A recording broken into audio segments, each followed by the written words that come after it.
your fam, that's what they call me. I promise that you. Hello friend, you are watching commerce winners with Gaurav. बेटा इस वाली video में हम balance sheet की बात करने वाले हैं, किसकी? एनपीओ की। ठीक है, वो क्यों जरूरी है पढ़ना? क्योंकि आपके जैसे रिसिप्ट एंड पेमेंट अकाउंट्स है और इनकम एंड एक्सपेंडिचर है और बैलेंस शीट इस वजह से जरूरी है क्योंकि क्वेश्चंस अगर 8 मार्क्स का आता है एनपीओ में तो उसमें बैलेंस शीट नेसेसरी आनी ही आनी है। ठीक है, और उसमें क्या क्या प्रॉब्लम्स आएंगी हमें बैलेंस शीट बनाने में, कितनी टाइप्स की बैलेंस शीट बन सकती है, वो सब सीखने वाले इस वीडियो में। तो continue watching. Okay, let's start. बेटा बैलेंस शीट को पढ़ने से पहले उसका मतलब तो समझ लो कि बैलेंस शीट का मतलब क्या होता है। ये देखो आपकी स्क्रीन पर डेफिनेशन आ रही है, क्या आ रही है? उसमें लिखा हुआ है balance sheet is a statement. बेटा ध्यान से, बैलेंस शीट एक स्टेटमेंट है। Sir statement? हाँ, स्टेटमेंट का मतलब ये इंफॉर्मेशन देता है किस चीज की, कि आपके पास बिजनेस में कितनी टोटल एसेट्स हैं और कितनी टोटल आपकी लायबिलिटी है। ओहो, ये अकाउंट नहीं होता है। स्टेटमेंट और अकाउंट में क्या अंतर होता है? स्टेटमेंट में डेबिट क्रेडिट नहीं होते हैं और अकाउंट में डेबिट क्रेडिट होते हैं। ये बात समझ में आती है? ठीक है, तो इसके बाद बता रहे किस चीज के बारे में बताता है, किस चीज की इंफॉर्मेशन देता है? ये इंफॉर्मेशन देता है आपकी फाइनेंशियल पोजीशंस की। जैसे हम एग्जांपल ले लेते हैं, अगर कोई पर्सन है, उसके पास अच्छा फोन है, अच्छे उसके पास कपड़े हैं, गाड़ी है, बंगला, हम ये एस्टिमेट लगाते हैं कि बहुत अमीर है। लेकिन सपोज करो कपड़े अच्छे नहीं है, फोन इतना अच्छा नहीं है, तो क्या एस्टिमेट लगाते हैं? ये पुअर है। तो लेकिन ये तो हम देख सकते हैं और बता भी सकते हैं अपनी जुबान से, लेकिन बिजनेस का वो नहीं होता, फिजिकल एग्जिस्टेंस नहीं होता। तो उसकी बातें कौन बताता है कि सही है गलत है? वो बताता है उसकी बैलेंस शीट। क्या बताती है? Balance sheet. ओके, और ये जो बनती है किसी पर्टिकुलर पर्पस के लिए बनती है, यानी कि पर्टिकुलर ऑफ टाइम्स के लिए बनती है। और पर्टिकुलर टाइम क्या हो सकता है? अगर क्वेश्चन साइलेंट है तो हमेशा 31 मार्च यानी कि 31 मार्च लेके चलेंगे, otherwise as per questions required we will be considered of the date. ये बात समझ में आती है?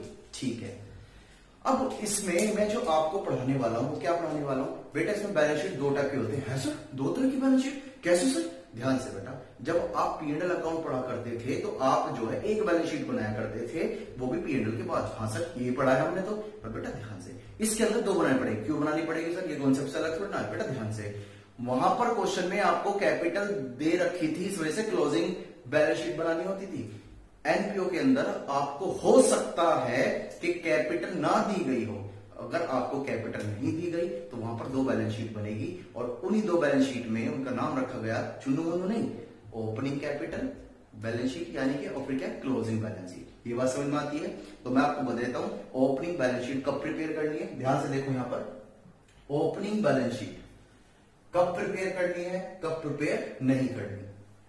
If capital is not given in the question, अगर क्वेश्चन में कैपिटल नहीं दे रखी है तो आपको ओपनिंग बैलेंस शीट बनानी पड़ेगी। सर कैसे बनाएंगे? अभी बताऊंगा बेटा, धैर्य रखो थोड़ा सा, फल मीठा होता है, यू नो। नॉट प्रिपेयर, कब प्रिपेयर नहीं कर रखी?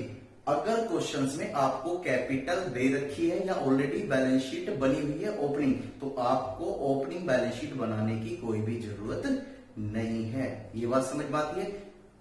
जल्दी से कॉपी करो बेटा इसको।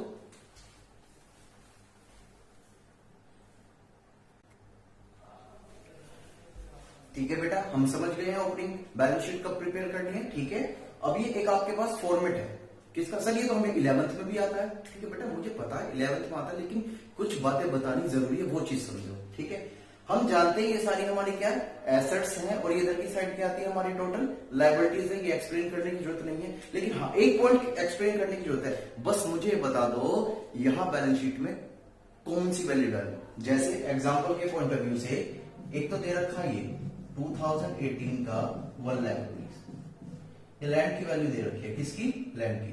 और एक दे रखा है आपको, तो मुझे बता सकते हो? ध्यान से नहीं बता सकते ना, कोई बात नहीं, ध्यान से सुनो बेटा। जब हम बैलेंस शीट कौन सी बना रहे हैं? ओपनिंग बैलेंस शीट, तो फिगर भी कौन सी डलेगी? ओपनिंग वाली। और ओपनिंग वाली कौन सी है यहां पर? ये वाली। तो ये वाली हम वैल्यू को कंसीडर करेंगे, ये वाली वैल्यू को हम कंसीडर इसके अंदर ओपनिंग बैलेंस शीट में कंसीडर नहीं करेंगे। अगर हम 31 मार्च 2019 के लिए क्या कर रहे हैं? बैलेंस शीट प्रिपेयर कर रहे हैं, अकाउंट्स मेंटेन कर रहे हैं। ये बात समझ में आती है? ठीक है, तो building land planter machinery, investment, prepaid expense, ये सारी इन्फॉर्मेशन आप लिख सकते हो। लेकिन यहाँ गलती कर सकते हो, यहाँ स्टॉक सर उसमें तो हम क्लोजिंग लिखते थे। ध्यान से बेटा, वो क्लोजिंग बैलेंस शीट थी क्योंकि आपको कैपिटल का बैलेंस दिया जाता था, लेकिन इसमें कैपिटल का बैलेंस आपको नहीं दे रखा, तो कौन सी बना रहे हैं, ओपनिंग बैलेंस शीट। तो इंफॉर्मेशन भी कौन सी डलेगी, ओपनिंग वाली। ये बात समझ में आती है। तो यानी कि स्टॉक भी कौन से वाला डलेगा यहाँ पर, केवल ओपनिंग वाला। कौन से वाला डलेगा, ओपनिंग वाला। ये बात समझ में आती है, ठीक है। फिर इसमें जो लायबिलिटीज है वो भी कौन सी डलेगी, सर ओपनिंग वाली ही डलेगी। यानी कि जो आपको, और सर कभी भी बेटा दिमाग में मत लाना लायबिलिटी अगर ना दे रखी हो, जरूरी नहीं है कि हर क्वेश्चन में आपको लायबिलिटी मिल जाए, कभी अपनी तरफ से डाला रहो, ठीक है। ऐसा कभी भी मत करना। हो सकता है क्वेश्चन में लायबिलिटी ना हो, तो आप क्या करोगे, जितनी टोटल आपकी एसेट्स होगी उतनी आपकी क्या हो जाएगी, कैपिटल फंड हो जाएगा, ठीक है। तो ये कैसे कैलकुलेट करेंगे, ध्यान से, इन सब का टोटल किया, इसमें से इनका टोटल लेस करने के बाद जो बैलेंसिंग फिगर आएगी, यानी कि जैसे सपोज करो ये टोटल कितना आ गया, 1 लाख रुपीज, और ये टोटल इनका टोटल कितना आ गया, 50,000। तो ये जो कैपिटल फंड आ गया ये कितना आ गया, 50,000 रुपीज। इसलिए हम बैलेंस शीट बनाते हैं, वो भी कौन सी, ओपनिंग। क्यों, क्योंकि क्वेश्चन में हमें कोई भी कैपिटल नहीं दी जाती। इसको बेटा कैपिटल फंड भी आप बोल सकते हो 12th के बेसिस पर, ठीक है। ये बात समझ में आती है, राइट डाउन करो फटाफट से।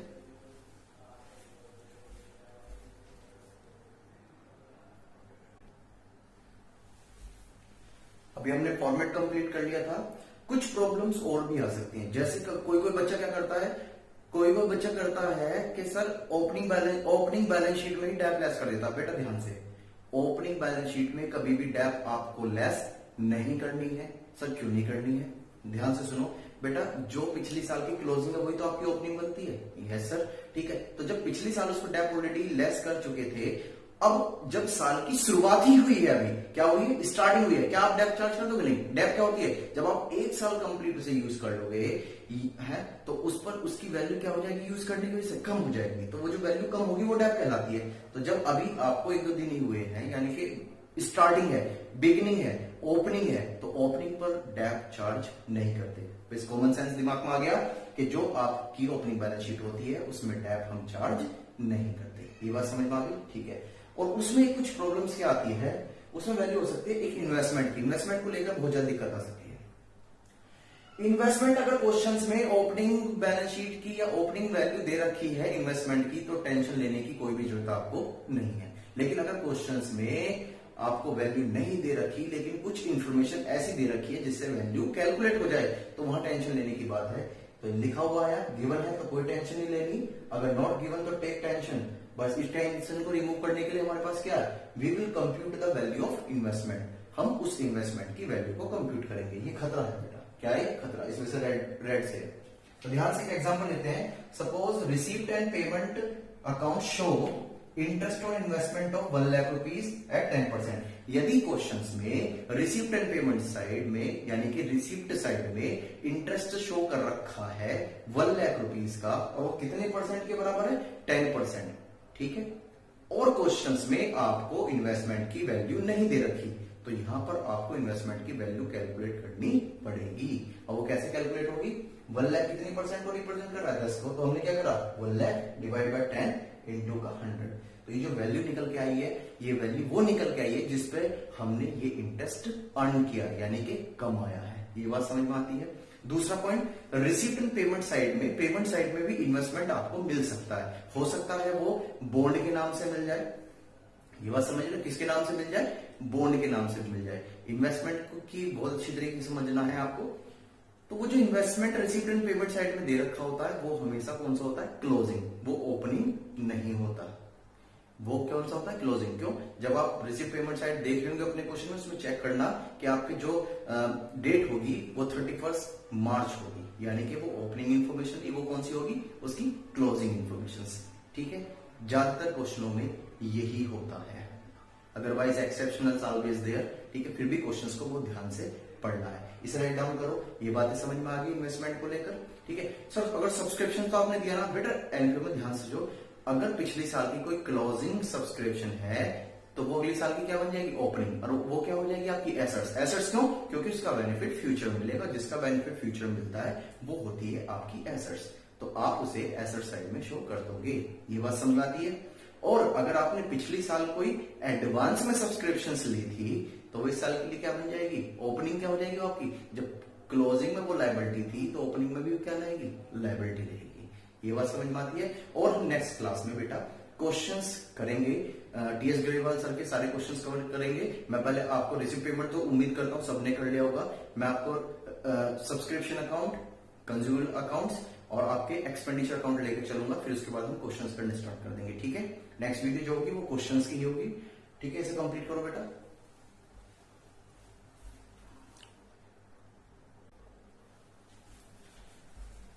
ठीक है बेटा, last topic is this video.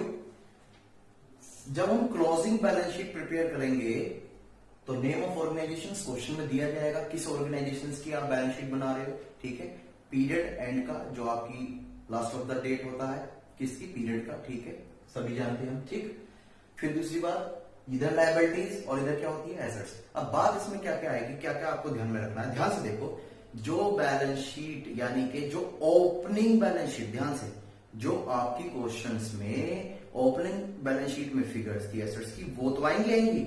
फिर क्वेश्चंस में अगर इस साल भी हमने कुछ परचेज किया है उसको भी लेकर चलेंगे। यानी कि जैसे सपोज करो, जो पिछली ओपनिंग बैलेंस शीट में हमें जो वैल्यू दे रखी थी बिल्डिंग की 1 लाख, और इस साल भी कितनी है, 1 लाख, तो 2 लाख रुपीज लेके चलेंगे और उस पर क्या लगाएंगे हम, डेप। डेप को लेस करने के बाद क्लोजिंग बैलेंस शीट में हमें शो करना है। क्लियर। लैंड पर कभी डेप नहीं लगती है क्योंकि इसकी लाइफ जो है इनफाइनाइट होती है, सीमित नहीं होती है, तो इस पर डेप हम नहीं लगाएंगे गलती से भी। हाँ, लैंड एंड बिल्डिंग्स होता तो एक अलग बात है। इन्वेस्टमेंट भी हमारी कभी डेप नहीं लगती। इन्वेस्टमेंट को भी कौन सा लिख के चलेंगे, जो ओपनिंग बैलेंस शीट का है वो भी, और जो इस बार हमने परचेज किया है वो भी। ध्यान से, प्रीपेड आप जानते ही हो। एक्रूड इंटरेस्ट का मतलब क्या, कि जो हमने कमा लिया है लेकिन अभी हमें रिसीव नहीं हुआ, earn but not yet to receive. ठीक है, तो वो हमें फ्यूचर में मिलेगा, वो हमारी एसेट्स हो जाएगी। सब्सक्रिप्शंस, अगर इस साल की कोई आउटस्टैंडिंग सब्सक्रिप्शंस बच रही है, सर आउटस्टैंडिंग वर्ड तो लायबिलिटी की यूज करते हैं, ध्यान से बेटा। सब्सक्रिप्शंस हम ये देखते हैं कि सब्सक्रिप्शन हमारा खर्चा है, इनकम है, सर वो तो हमारी इनकम है। जब वो नहीं मिली तो कब मिलेगी, फ्यूचर मिलेगी। और जब कोई चीज फ्यूचर मिलती है उसका फायदा वो कहलाती है एसेट्स। इस वजह से सब्सक्रिप्शंस जो आउटस्टैंडिंग है इस साल की, वो एसेट साइड में शो करेंगे। क्लियर। स्पोर्ट्स इक्विपमेंट्स, उसमें भी डेप लेस करने के बाद कैश नेट और कैश एट बैंक। ठीक है, और भी बहुत सारी चीजें इसमें आ सकती हैं, वो जब क्वेश्चंस पढ़ेंगे, क्वेश्चंस करेंगे, उसमें क्लियर हो जाएगी। लायबिलिटीज में क्या, जो हमने ओपनिंग बैलेंस शीट में कैपिटल निकाली थी उसको बोलते हैं कैपिटल फंड। यहां लिया हमने। अगर आपके पास सरप्लस आया है इनकम एंड एक्सपेंडिचर अकाउंट में तो उसे क्या कर देंगे हम, ऐड, क्योंकि वो हमारी कैपिटल को इंक्रीज कर देता है। डेफिशिएंसी, अगर वो कमी आती है तो कैपिटल क्या हो जाएगा, लेस हो जाएगा। ड्रॉइंग्स भी क्या हो जाएगी, लेस हो जाएगी। ठीक है, क्वेश्चन में अगर सब्सक्रिप्शन हमने एडवांस यानी कि 2019 का हम बुक्स ऑफ अकाउंट प्रिपेयर कर लेंगे लेकिन 2020 की रिसीव कर लेते हैं तो हमारे लिए तो लायबिलिटी है ना, है नहीं, तो इस वजह से वो हमारी लायबिलिटी साइड में शो होगी जो एडवांस वाली है। मेंबरशिप फीस लिखा हो वो लायबिलिटीज है। डोनेशन अगर स्पेसिफिक पर्पस के लिए मिली है, जैसे डोनेशन मिली है, ग्रांट, डोनेशन है, ग्रांट दोनों चीज मिली है। ठीक है, किस पर्पस के लिए, कि आपको केवल बिल्डिंग ही बनानी है, फर्नीचर परचेस करना है, या टूर्नामेंट के लिए खर्च करना है, तो जब किसी के साथ कोई स्पेसिफिक रीजन जुड़ जाता है तो वो कहलाती है आपकी क्या, लायबिलिटीज। इस वजह से ही तो शो करी जाएगी लायबिलिटीज। क्लियर। लेगेसी भी मैं आपको बता चुका हूँ, लायबिलिटी, क्रेडिटर और आउटस्टैंडिंग एक्सपेंसेस। ठीक है, नेक्स्ट वीडियो जब हम स्टार्ट करेंगे बेटा, वो एक पॉइंट रहता है फंड बेस्ड अकाउंटिंग, उसको कंप्लीट करेंगे। ठीक है, उसके साथ हम फिर क्वेश्चंस करने स्टार्ट करेंगे। ठीक है, राइट डाउन करो। Bye bye, like and share and subscribe my channel. Okay, bye.